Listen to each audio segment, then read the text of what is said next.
Hola a todos y todas, como ya sabrán, mi nombre es Ari Kiyoshi Juega Castillo y hoy les voy a hablar sobre Literatur o literatura mundial, el fansub a su servicio. Y me gustaría comenzar citando el libro Conversaciones con Guten. Dice así: Estoy en casa de Guten durante la comida. Estos últimos días no nos hemos visto, me dijo el poeta.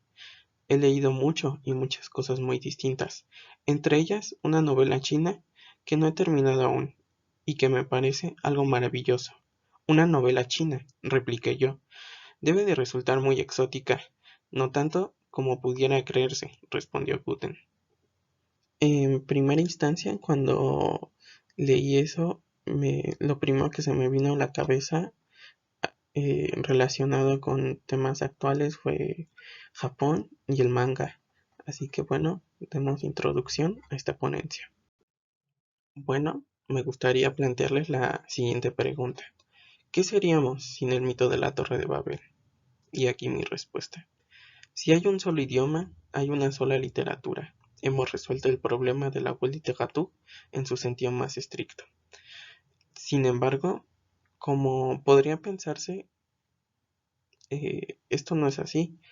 Aunque tenemos al inglés como uno de los idiomas más hablados, sin embargo existen otros y muchos otros. Y el idioma es solo una de las muchas trabas que se nos pone al querer leer algo que no es propiamente de nuestro eh, país o de habla hispana en nuestro caso. Y bueno, esto nos lleva a pensar en las barreras que nos encontramos cuando queremos adquirir un libro o, o algo que queremos leer, pero que indudablemente puede estar en otro idioma o otro país o por cuestiones económicas, no tenemos el acceso a este libro. También existen las barreras culturales. No olvidemos que se han prohibido muchos libros a lo largo de la historia en distintas épocas y bueno, esto nos lleva a reconocer las diferentes culturas que hay alrededor del mundo.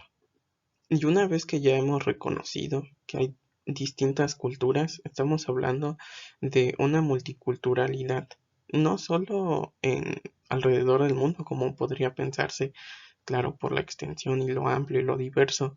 Sin embargo, también en México, en Michoacán y en distintas zonas geográficas hay muchas culturas. Pero somos seres curiosos en busca de aquello que no ha sido descubierto. Entonces empezaremos a interactuar mediante los medios que tengamos a nuestro alcance. Entonces ya hemos pasado así a hablar sobre interculturalidad, una interacción entre las distintas culturas y esto nos lleva a, a un proceso un poco más catártico y más caótico, y lo cual es intercambiar y resignificar objetos culturales. Esto es la transculturalidad. Entonces no nos hemos detenido en la primera barrera, o bueno, no nos hemos puesto un muro, el cual serían las barreras, y hemos empezado a intercambiar, interactuar, resignificar y otras muchas cosas. Y todo esto nos lleva a hablar sobre un género literario japonés, que es el manga. Lo que vendría a ser el manga es como un tipo de historieta propia de Japón. Sin embargo, su género se ha extendido a China, Taiwán, Corea, Vietnam y países del sureste asiático. Actualmente podemos decir que los libros han perdido terreno ante estos nuevos géneros literarios con imágenes, claro, y que son más atractivos visualmente para el lector. Y aunque tienen pocas, digámoslo, palabras, porque no estamos hablando de párrafos enteros, estamos hablando de conversaciones y de diálogos entre personajes, y, y eso también nos lleva a decir que la historia ya está imaginada, o sea, ya está ilustrada, y el autor nos da ya su visión que tiene sobre cómo es todo este mundo que él ha construido y en muchos casos dibujado. En Japón, este género literario se van publicando en revistas, casi siempre por capítulos. Una de las revistas más importantes es la Shukan Shonen Jump, en donde esta revista sale semanalmente y se hacen publicaciones de distintos autores.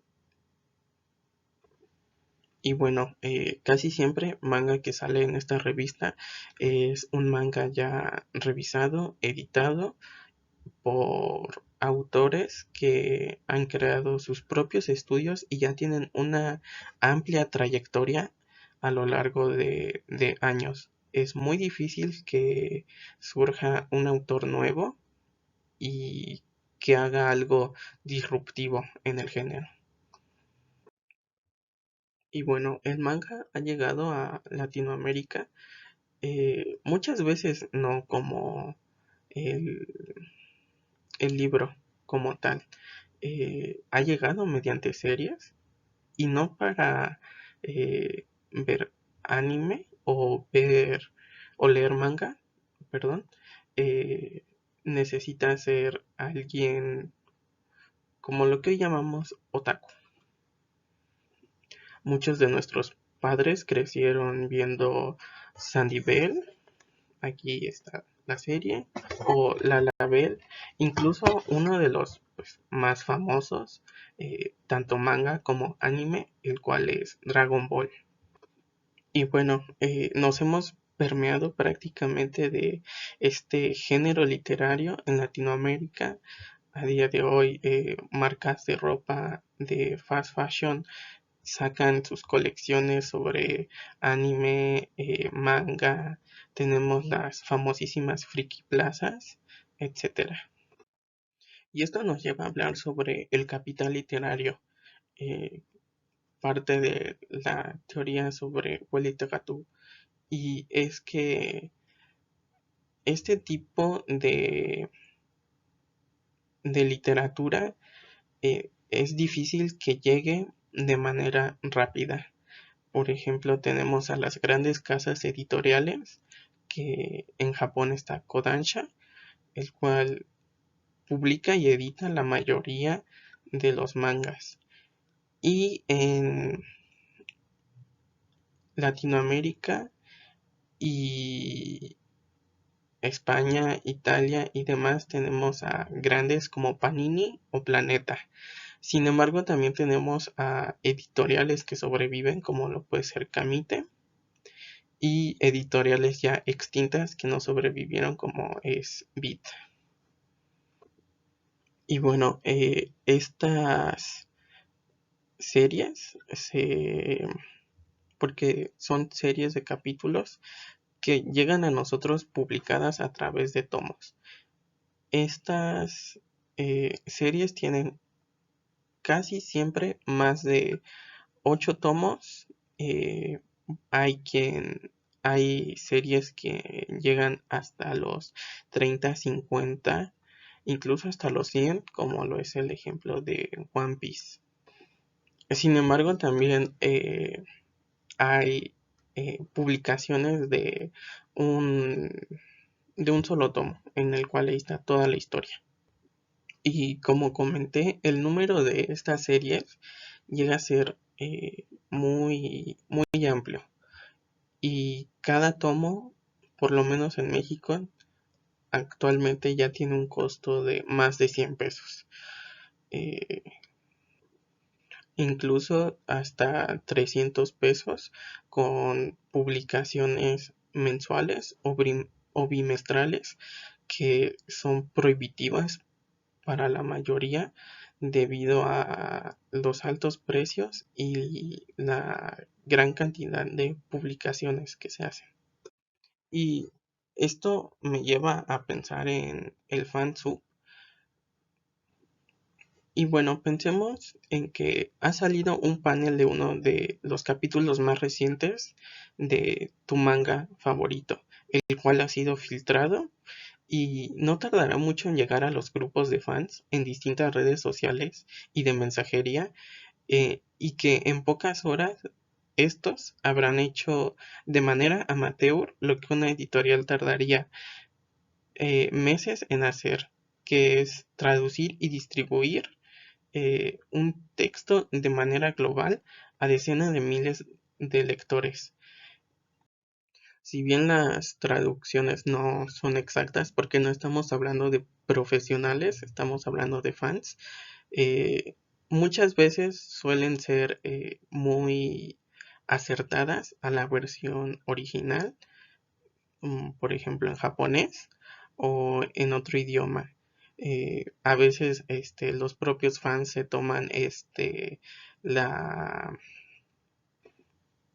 libertad de agregar sus propias notas sobre los capítulos, incluso darles un toque más eh, de comedia a estas traducciones.